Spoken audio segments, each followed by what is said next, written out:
I'll give you Chicago at Los Angeles. I actually had this game lower, but I'm going to switch it. Just because of, I don't know what's going on with Dak exactly. Like Hmm. they're not 100% sure he's healthy. So I'll just give you the Bears. Can this defense make enough plays to pull it off? I'm guessing you're going to say Oh, I had the Bears easily winning my. No, of course. I mean, of course, the Rams are the favorite here. I mean, it's the Andy Dalton. The fact that this is the. I mean, just throwing this out there. I believe the Bears Rams is the Sunday night game, and then Cowboys Buccaneers is the season opener. They're the worst two games on our picks right here. NFL, no. get it together. Well, I mean, the two teams that are the heavy underdogs are two of like the, historical franchises against two really Mhm. good teams. So we get to I see get those that. teams drop 50 and.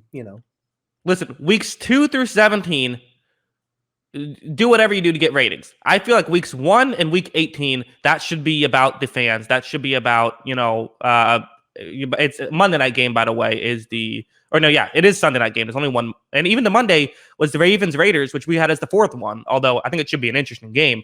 I just feel like for these kind of games, the first week, you want people excited about football. You want these games to be awesome. I mean, imagine if if it was the Patriots Dolphins as the Sunday night game and it ends up being this great, or Packers Saints, like that would be better to me.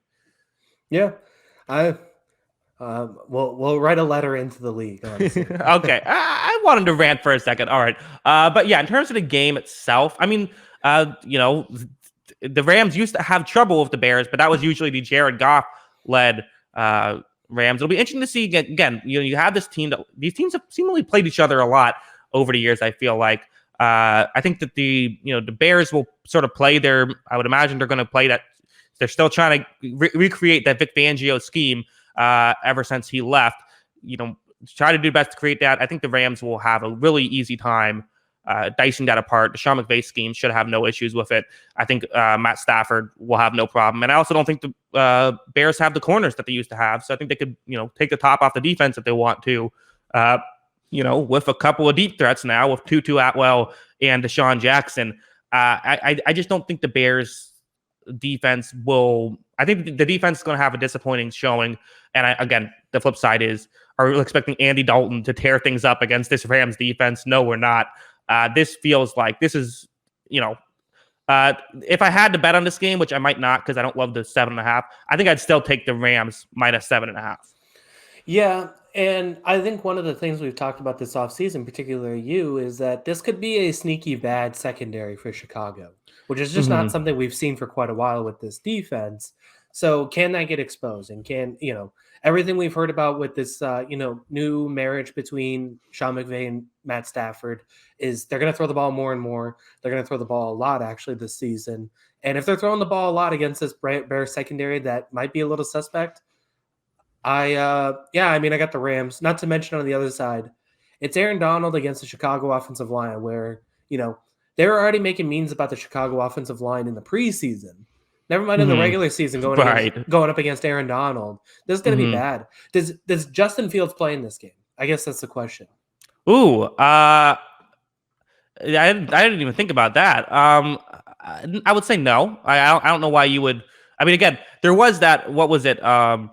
Bill O'Brien who benched had Deshaun Watson as the second string, and then literally it lasted half of a game until he put Deshaun Watson in. So there is some. It's not it wouldn't be the first time it's ever happened. But I think I'd definitely lean towards no. Also, about the offensive line thing, I do have to say a bit of that was people hate. People are going to be mad at me for saying this. A bit of it was Justin Fields just not picking up blitzes. Like that was a huge aspect of why people were blaming the offensive line. When in reality, it's like I've noticed is that when there's a blitz and pressure gets through immediately and it's the quarterback's fault, people will say, "Man, this offensive line sucks." Yeah, yeah. I mean, that's true, but I mean, I still don't think it's a good It's still offensive not line. great. Yeah, I'm not pretending like it's a great offensive line either. I think that'll be my bold pick. I think that Jared Goff. I think Justin Fields plays. Jared Goff plays. Surprise. Whoa, that would be a surprise. Yeah. What's the way the Bears win this game? Could this? I think probably the best way I would say it is, if we're building the pathway, I think maybe that they'd have their front seven's still good. They have the good communication that can, this Rams offense likes to pick apart the front seven. Maybe you get Matt Stafford to have a week 1 Tom Brady like pick 6 on a miscommunication.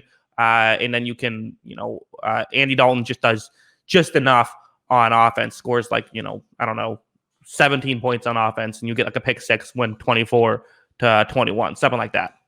Yeah, I mean, it would involve a lot of David Montgomery and ball control. So, manage the clock, keep Rams offense off the field. And then when the Rams offense does get on the field, like you say, they got to create a couple turnovers, get in the backfield and get after Stafford and put him on the ground. I mean, that's basically how it have to happen. I just don't know if it can happen.